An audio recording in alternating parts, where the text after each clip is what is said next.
आइए हम लोग फिर एग्जाम जो 2026 का मैथ का हुआ है, हमने ऑब्जेक्टिव तो उसका आंसर बना दिया। अब सब्जेक्टिव पे चलते हैं, जिसमें से एक क्वेश्चन नंबर है। जो क्वेश्चन नंबर देखिएगा कि 4 बटा में साइन स्क्वायर 60 डिग्री प्लस 3 बटा में कॉस स्क्वायर 60 डिग्री का मान क्या होगा। तो इसको हल करिए एक एक करके लाइन।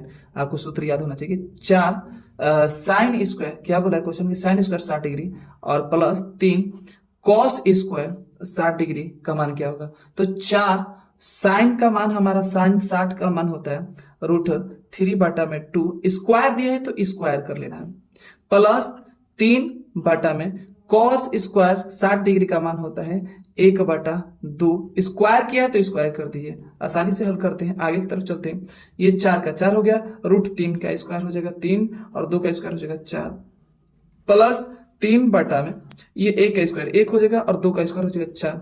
नीचे वाला फॉर्म जो है ऊपर चला जाएगा और ये जो वहीं का वहीं रह जाएगा। 4/में 3 और ऊपर चल जाएगा 4 प्लस 3 गुने 4/में 1। अब कैलकुलेट कीजिए, इसका कितना आ गया 16, 4 और बटा में 3 हो जाएगा और प्लस और 12/1। लसा ले लीजिए, इसका आपका आएगा 3 और ये हो जाएगा 16 प्लस ये कितना हो जाएगा 12×3 = 36। अब इसको जोड़िएगा तो कितना आएगा 2 6 2 12 6 6 12 1 3 4 4 1 5 5/3 आपका करेक्ट 52/3 करेक्ट आंसर हो जाएगा। फिर से दूसरा क्वेश्चन, नेक्स्ट क्वेश्चन पे आते हैं कि जो एग्जाम 2026 में मैथ का क्वेश्चन पूछा है। क्या बोला है कि एक बक्से में 3 नीले गेंद, अर्थात नीले गेंद हमारे कितने हैं लिख लीजिए। नीले गेंद का जो संख्या है वो 3 गेंद है और सफेद का कितने हैं, तो सफेद का हमारा कितना है, सफेद का हमारा है 2 और 4 लाल कंचे हैं। और कंचे जो लाल है कितने हैं, आपका लाल ले लीजिए 4 है हमारा। चलिए टोटल कितने हो गए। बोला है कि यदि बक्सा से एक निकाला जाए, कोई एक, या तो अब देखो वो निकाला जाए, क्या निकाला जा रहा है, नीला निकाला जाए कि सफेद निकाला जाए कि लाल निकाला जा रहा है। आगे पढ़िए क्या कहता है। और कच्चा निकाला जाए और यादृच बिना देखे निकाला जा रहा है, मतलब तो उस कंचे में अगर मान लो सफेद होने की प्रायिकता, अर्थात सफेद आ रहा है, तो प्रायिकता का कुछ नहीं, आसानी से कर लेना। प्रायिकता का क्या होगा, सफेद प्रायिकता अर्थात व्हाइट का बोल रहा है, तो कुछ नहीं, टोटल व्हाइट का कितना है, टोटल 2 में टोटल 3 सब इसका टोटल का जोड़ दीजिए। 3 2 5 5 4 9, तो कुल कितना हो गया 9, अर्थात टोटल हमारा आंसर 2/9 आंसर होगा। फिर अगला नेक्स्ट क्वेश्चन पे आते हैं। समानांतर श्रेणी के 8, 3, -2, -7 है डॉट डॉट इसके प्रथम 12 पदों का योगफल। तो इसके हल करने के लिए पहले कैलकुलेशन लिखते हैं। पहले 8 3 -2, -7 और डॉट डॉट डॉट, अर्थात हमारा ए का पद हो गया 8 और डी का क्या हो जाएगा 3 -8, अर्थात कितना हो जाएगा -5। डी का मान हमारा आ गया और बोला 12 पद अर्थात n बराबर 12।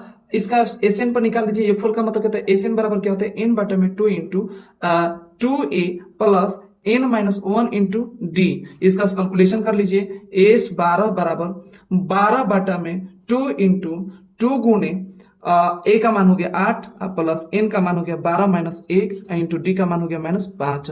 कैलकुलेट कर लीजिए, ये कट गया 6 और आपका 6 हो गया, ये हमारा हो गया 16 8 दूनी 16 प्लस यहाँ पर 11 गुणे -5 गुणा करिए, इसको गुणा कर लीजिए तो हो गया 6 और ये हो जाएगा 16 माइनस, इसे माइनस कर दीजिए 11 × 5 = 55, घटा दीजिए इसको तो हमारा क्या जाएगा 6 और इसमें से 16 में से घटेगा 55 तो कितना आ जाएगा, तो यहां से एक घटाइए तो आपका 55 में से ये 5, 15 में से 9 और ये हो जाएगा 5 और हासिल वहां से गया 4 4 1 3 39 आ जाएगा। 39 वो भी माइनस में और इसे गुणा कर दीजिए। 9 6 के 54 और 3 6 18 और 18 5 23, वो भी माइनस में आंसर करेक्ट होगा। ए से 12 का मान हमारा टोटल क्या -234।